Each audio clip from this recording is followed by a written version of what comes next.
téèyàn bá ń wá ẹwà má wulẹ̀ wá wà lọ́bì kan wá ẹwà ìsìláàmù rẹ sínú ẹgbẹ́ tá à ń pè ní jama'atu ahlillah ọlọ́run ọba ló gbé e kalẹ̀ ntọ́lọ́run bá sì ti gbé kalẹ̀ kò sẹ́dá kan tí ó sọ fọlọ́run pé bó lọ́ fẹ́ gbé e gbà òun lọ́ba tó tàn mọ́lẹ̀ rẹ̀ ìmọ́lẹ̀ tọ́lọ́run báyìí ti tàn kò ní kú láéláé. Jama'atu ahlil ilahil kirami. Jamali tá ń wí yìí. Jama'atu ahlil ilahil. Náà ọba alápọ̀nlé ló gbé kalẹ̀ fáwọn ẹni àpọ́nlé àwọn ẹni yìí táwọn náà tó fẹ́ lápọ̀nlé látara àpọ́nlé tọ́lọ́hun. Bọ́lọ́run ṣe wá gbé kalẹ̀. Kò sí tá à ń ṣe ń bẹ̀ à ń kọ́ra wa ní mímọ̀ bó ti tó àti bó ṣe yẹ bí ìsìláwò ti lè á máa ṣe. Bá a ṣe ń kọ́ra wa ní mímọ̀ a tún sọ òótọ́ láàrin ara wa òótọ́ ọnú bí ti ṣe ń lọ agbọ́dọ̀ jẹ́ kí jàmá mọ̀ ọ́n ibi a bá bá a dé àti jàmá àtàwọn àfa alágbọ́dọ̀ mọ bí a bá bá a dé. Ìwà tí èèyàn fi ń pe ní sẹ́sìn ń bẹ lọ́wọ́ àwọn jama'atu ahlillah tí a mọ̀ sí jàmáàlì. Ká tún wá dénú jàmá yìí náà ká tún wá kọ́ńpa ẹ̀sìn ọlọ́run fi lé wọn lọ́wọ́ iṣẹ́ tọ́lọ́run gbé fún wọn ni. À ń kọ́ ọmọdé ní ìmọ̀ a sì ń kọ́ àgbàlagbà. Jamali jamali jamali jamali jamali jamali jamali jamali. Jamali my beauty, Jamali my light, Jamali my progress, Jamali my beauty, Jamali jamali jamali jamali.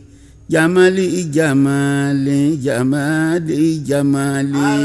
Jamali jamali. Ẹ bá ń wá ẹwà káàkiri má wẹ́wà lọ́bì kan lọ sínú àwọn jama'atu ahlillah. Bẹ́ẹ̀ dàbá sí wá ìtẹ̀síwájú nú ayé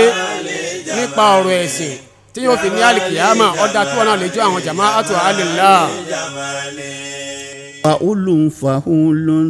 fa'ulun fa'ulun. Fa'ulun fa'ulun fa'ulun fa'ulun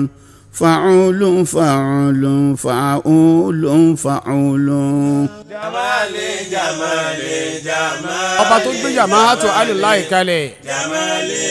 láti fi wúlò fún ọmọdé àti alàgbà. Ó pè wọ́n náà gbogbo ibi tí wọ́n náà bá wà ọ̀dà ìjọ àwọn jama'atu ahlillah tí a mọ̀ sí jamali. Ohun tó bá jamali dandan ni kó kamali. Ohun tó bá kamali dandan ni kó jamali. Jamali kamali kamali jamali. Jamali jamali jamali. Ọba tó gbé kalẹ̀ ó ti mọ̀ pé n tó pé náà ń pè ní jamali ó sì mọ̀ pé n tó bá pé náà ọgbọ̀n lẹ́wà n tó bá lẹ́wà Ọlọ́run ti parí pípé sára rẹ̀ náà ni ó túmọ̀ pé ọba tó parí gbìn àti kejì sára ẹ̀ kò sí ní padà ní láíláí. Bẹ́ẹ̀ bá ní jamali my beauty lẹ́ ń wí bẹ́ẹ̀ bá ní jamala most beautiful lẹ́ ń wí bàbá náà lẹ́ ń wí kì í ṣe ní sífù là ń wí. Jamali jamali jamali jamali. Ọba tó gbé e kalẹ̀ náà ló dúró tì í látàná òun náà ló dúró tì í lénìí òun náà ló máa dúró tì í títí láéláé. Jamali jamali jamali. Nítorí ohun tó bá jamali dandan ni kó kamali ohun tó bá kamali dandan ni kó jamali. Jamali jamali jamali jamali. Gbogbo nǹkan tó bá ti lè ní ẹwà lọ́dọ̀ Ọlọ́run ajásí pé Ọlọ́run ti sáyẹ̀nsì pé léyìí ti pé nìyẹn nítorí báyìí ti pé wájú Ọlọ́run ó ti jẹ́ nǹkan àtẹ́wọ́gbà tí Ọlọ́run tẹ́wọ́gbà nìyẹn Ọlọ́run bá ti wá tẹ́wọ́gbà ẹ̀dá kan tí Ọlọ́run ò ní gbà òsì Ọlọ́run ti gbé jáde náà. Jamali jamala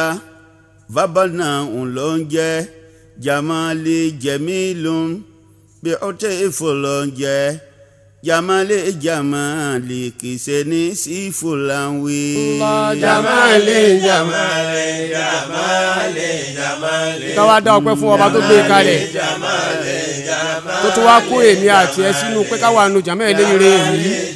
eléyìíre ni ó máa jẹ́ fún èmi àti wọ́ láyé àti lálùkìyámà. Jamali jamali jamali jamali. Jamali jamali jamali jamali. má fẹ́ yìí ṣàṣẹ mọ́. Allah. má ṣe yìí láṣẹ mọ́. Allah. ọba jẹ́ àṣẹ púpọ̀ láyé má ṣe yìí láṣẹ mọ́. Allah. má ṣe yìí láṣẹ mọ́. Allah. má ṣe yìí láṣẹ mọ́. Allah. ọba jẹ́ àṣẹ púpọ̀ láyé má ṣe yìí láṣẹ mọ́.